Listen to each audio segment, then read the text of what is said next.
আজানের আগে মুয়াজ্জিন সাহেবরা বিভিন্ন দুরূদ পড়ে, আসসালাতু ওয়াসসালামু আলাইকা ইয়া রাসূলুল্লাহ। আজানের আগে কোন প্রকার দুরূদ, দোয়া, জিকির বা কোন গত কোনো কিছুই হাদিসে বর্ণিত হয় নাই। এরপরে প্রশ্ন হলো, আজানের পূর্বে মুয়াজ্জিন দুরূদ ও সালাম পড়ে, এটা জায়েজ আছে কিনা? আমাদের দেশে অনেক এলাকাতে, বিশেষ করে চট্টগ্রামের দিকে একটু বেশি, চাঁদপুর এলাকাতে আছে, আরো বিভিন্ন এলাকাতে আছে যে আজানের আগে মুয়াজ্জিন সাহেবরা বিভিন্ন দুরূদ পড়ে, আসসালাতু ওয়াসসালামু আলাইকা ইয়া রাসূলুল্লাহ, এরকম পড়ে। শুনছেন আপনারা?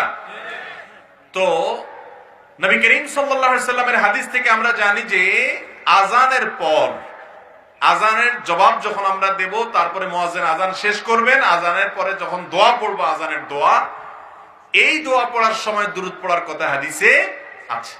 অতএব দুরূদ হলো আজানের পরে, কিন্তু আমরা সেটাকে নিয়ে গেছি কোথায়? আজানের আগে। নবী করিম সাল্লাল্লাহু আলাইহি সাল্লাম যেখানে যে আমলটা করতে বলেছেন, ওইখানে ওই আমল করার ভেতরেই কল্যাণ আছে। আমি যদি সেটা উল্টা ফেলি, তাহলে সেক্ষেত্রে কল্যাণের চাইতে অকল্যাণ বেশি হতে পারে। আজানের আগে কোন প্রকার দুরূদ, দোয়া, জিকির বা কোন গত কোনো কিছুই হাদিসে বর্ণিত হয় নাই।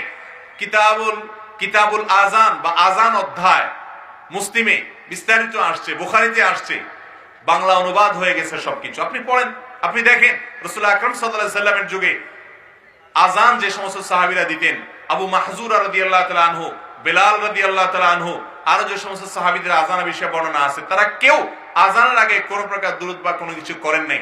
আপনি যদি সেখানে নতুন একটা সিস্টেম বানিয়ে নেন, সেটা বেদাতে পর্যবসিত হতে পারে। মন গড়া কোনো পদ্ধতি, কোনো আমল শরীয়তে যেখানে ফরম্যাট আছে, সেখানে নিজে আরেকটা ফরম্যাট তৈরি করে নিলেন বা এটাকে উল্টে নিলেন, এটা সুস্পষ্ট বিদআত হবে। আল্লাহ তাআলা আমাদেরকে বুঝার এবং এই ধরনের মন গড়া আমল থেকে বেঁচে থাকার তৌফিক দান করুন।